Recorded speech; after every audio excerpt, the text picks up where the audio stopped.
everyone, now it's time to talk about my ranking for this year's finalists for the Hugo Award for Best Novel. And this is going to be kind of a giveaway because I own 4 out of 6 of them, so you can probably tell which ones I liked, but let's make it a surprise. So let's quickly go over what our finalists were this year. We have Network Effect by Martha Wells. This is book 5 in the Murderbot Diaries. It's the only full novel in the series so far. So this series is also nominated in the Best Series category, and I just finished reading the entire series, so that was very helpful for being able to actually talk about this one as well.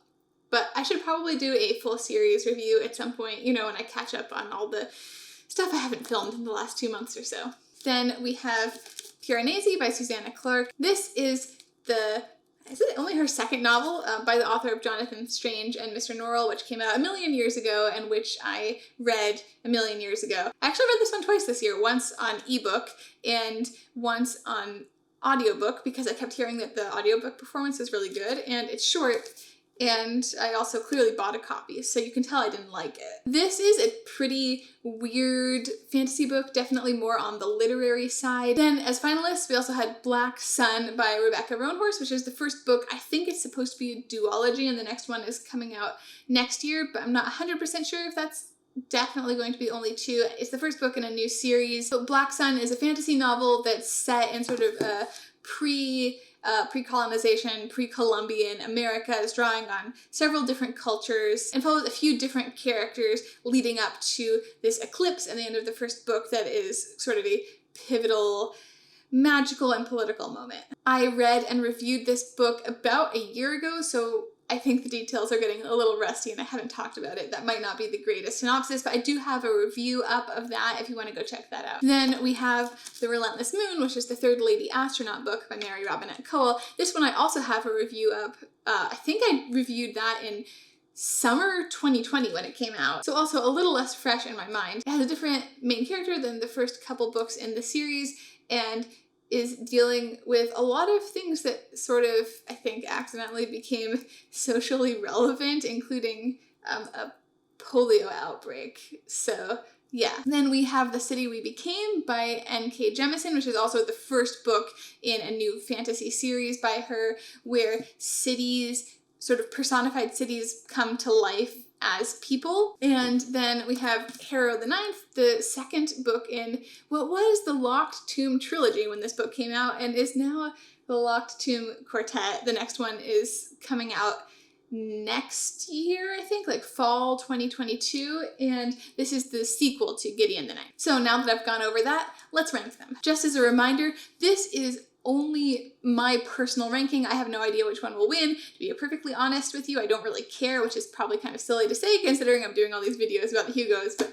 I really don't care who wins the Hugos. I just think this is kind of fun. So this is just ranking on my personal preference. I'm not really trying to make any predictions because I don't think I'm very good at that. I'm gonna rank from least favorite to favorite, just like I usually do with this sort of thing. So my least favorite was definitely The City We Became by N.K. Jemisin. I, to be fair, have never really been a huge N.K. Jemisin fan, despite the fact that I think she's a phenomenal writer. Like, technically, I would not argue about her quality as a writer. It's just the only series of hers that I've ever made it all the way through was the Broken Earth trilogy, which is pretty great.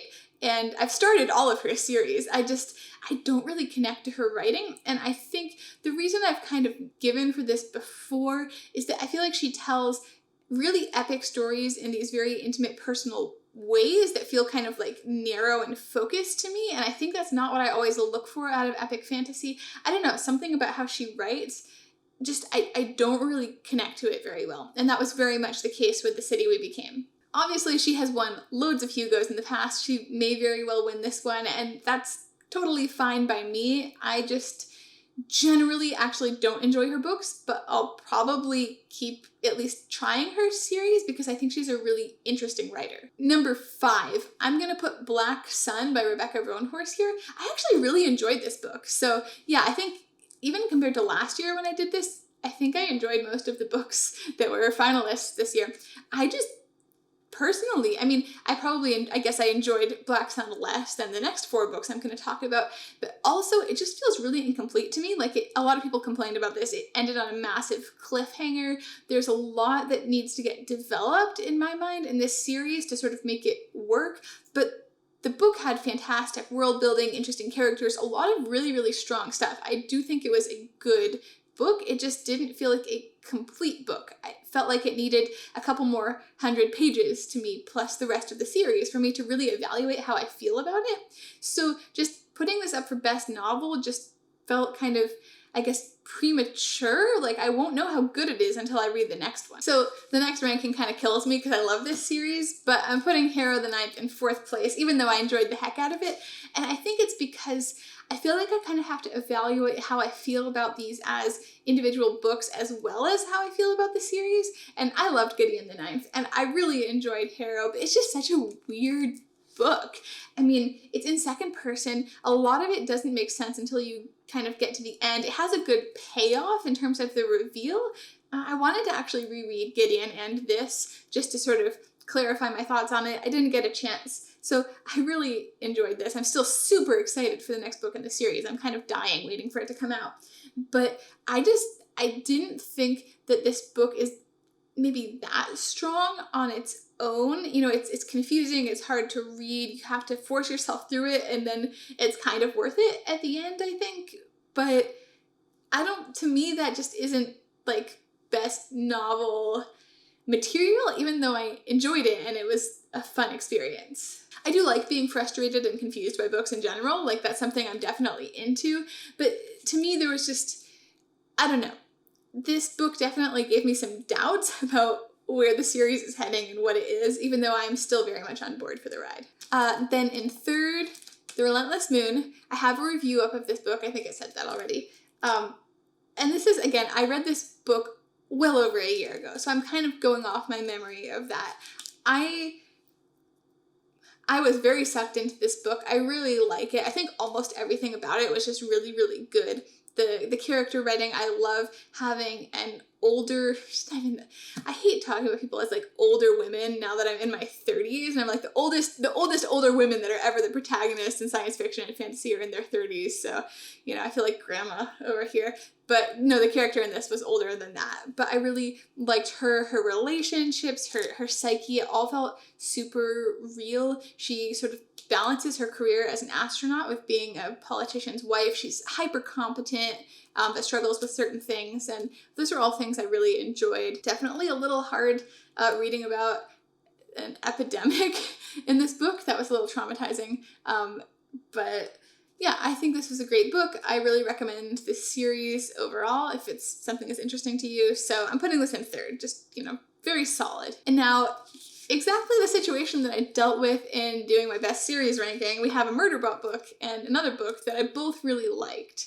And once again, putting Murderbot in 2nd place, even though I loved it. I think Network Effect was a really great novel. I think it had great payoff for the first 4 Murderbot novellas. I was kind of disappointed that book 6 was another novella and a prequel, because this is just a set of characters and a world that I don't want to let go of. I love the sort of the dark humor and also really real and raw emotional core of this story. I love how much we sort of identify with Murderbot as a non-human character, and how, well, maybe I think Murderbot would be offended if I said something about how human it is, but at least how much of a person it is, and how much the things about it that make it not human actually make it feel very human to us. I love that this book had more time to develop relationships, and yeah, I really, really enjoyed this book. And in some ways it just felt like an extension of the novellas, like a longer version of what Martha Wells does with the novellas.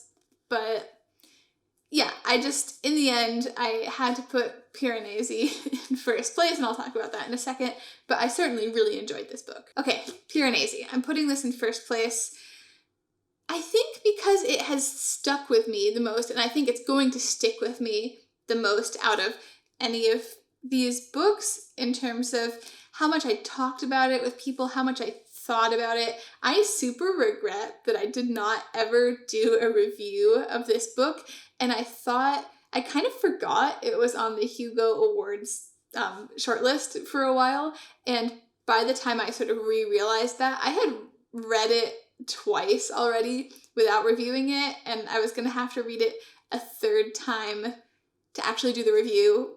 And I actually considered doing that, so that shows how much I enjoyed this book, I guess. I don't think it's going to be for everyone because even though it's short, it's kind of slow, contemplative. It's told from a very unreliable narrator.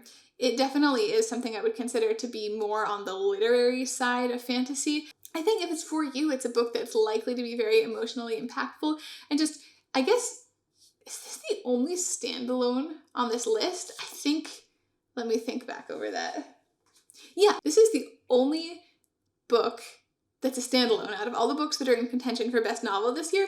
And I actually think that's probably one of the reasons, other than that I really enjoyed it, that I'm putting it first, is that just as a book on its own, like, this is the only one out of all these books that gives you a complete experience. Even Network Effect on its own, I would not consider to be really as good as the experience of reading Network Effect after reading all the novellas. So, I mean, that's fine. I don't think that the best novel category has to be a standalone, but just when I think about the reading experience and how I feel about the books, for me, that helps put this one on top. So that's my personal ranking for the finalists for best novel for this year. We'll see what happens and I'll do a reaction, but I have no idea what I would actually predict. I said I wasn't going to do predictions, and now I'm kind of thinking, I'm going to say I think either Piranesi will actually win, or I could see The City We Became winning, just because it's N.K. Jemisin. She wins all the Hugos.